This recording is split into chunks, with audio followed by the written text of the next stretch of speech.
Make sure you stick around to the end of the video to listen to this song, which I wrote for this video, using word painting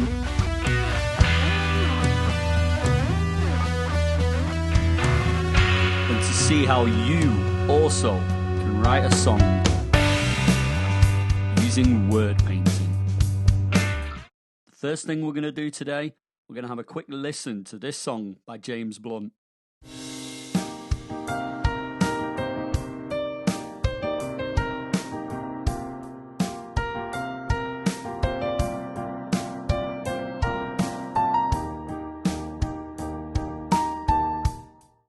And what we have there is a perfect example of word painting. So what is word painting?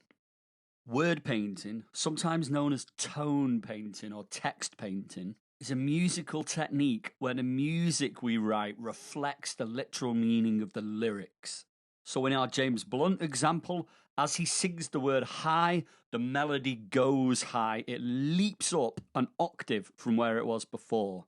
And this is actually the highest sung note in the song. Singing a high note on the word high is probably the most common form of word painting in music. And I'm sure you've already guessed what the next example of word painting is that I'm going to show you.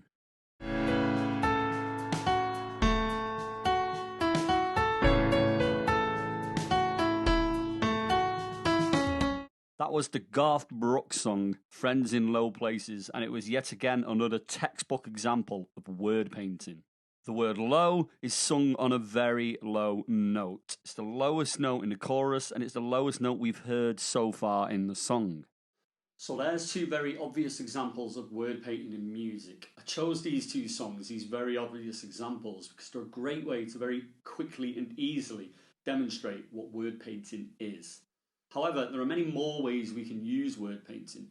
In the song Despacito, in the chorus of that song, the music slows down, and when we hear the word Despacito, it is sung slowly. But sure enough, when translated from the Spanish into the English, that word means slowly.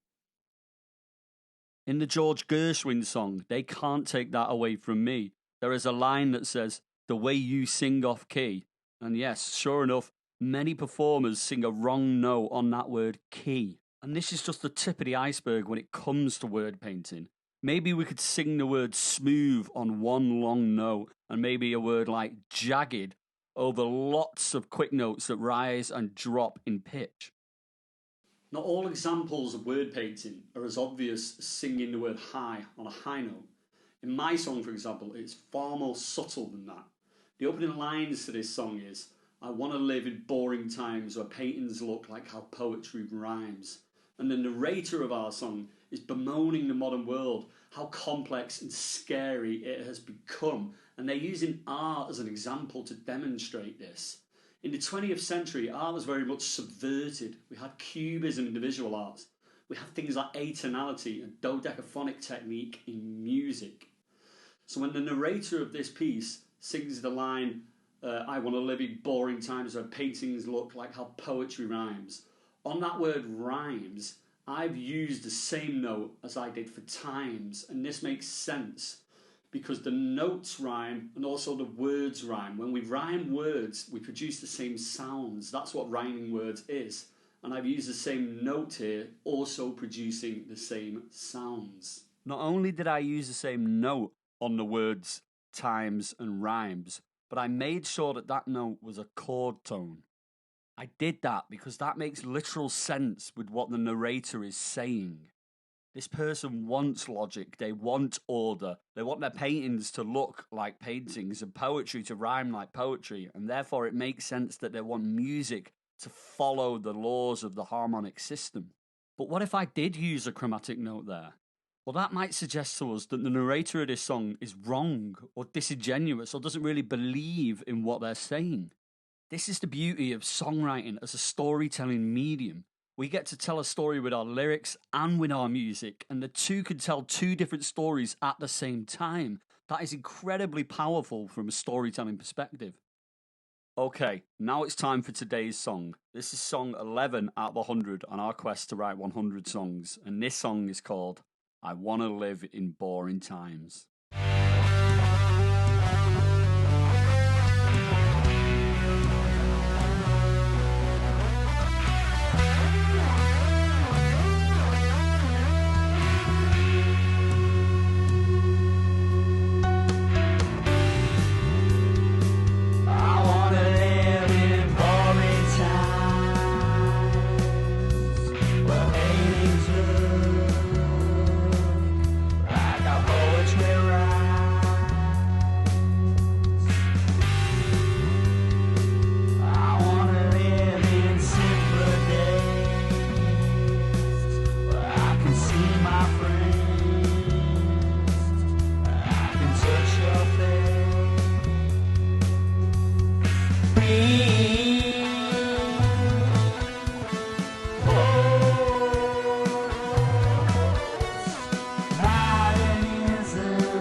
I wanna live in the past somehow,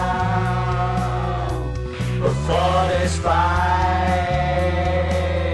and before this growl.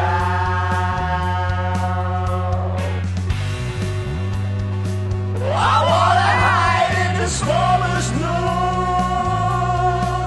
of the most boring page of a history book.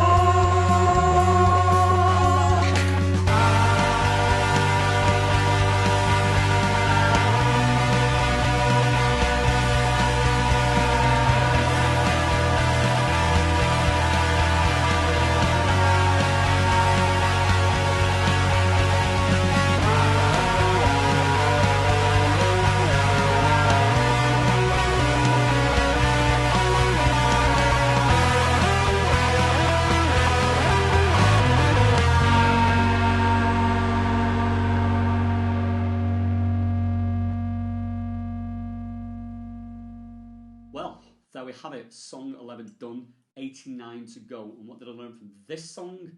That tempo matters, that it can make a difference. This song was originally recorded at 110 beats per minute, and the intro with the guitars sound okay, but when it came to the vocals, it sounded a bit slow, a bit languorous, a bit like a dirge, and I wasn't really happy with that. I changed it up, only 6 beats a minute faster, and that seems to have made a huge improvement.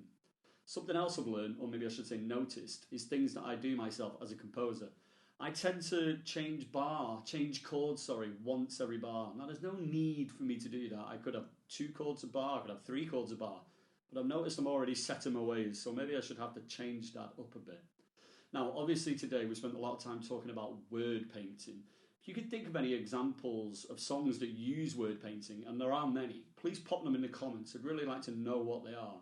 I hope you enjoyed this video and I hope you got something out of it. If you did, please like and subscribe, and please join me in the next video and the next song.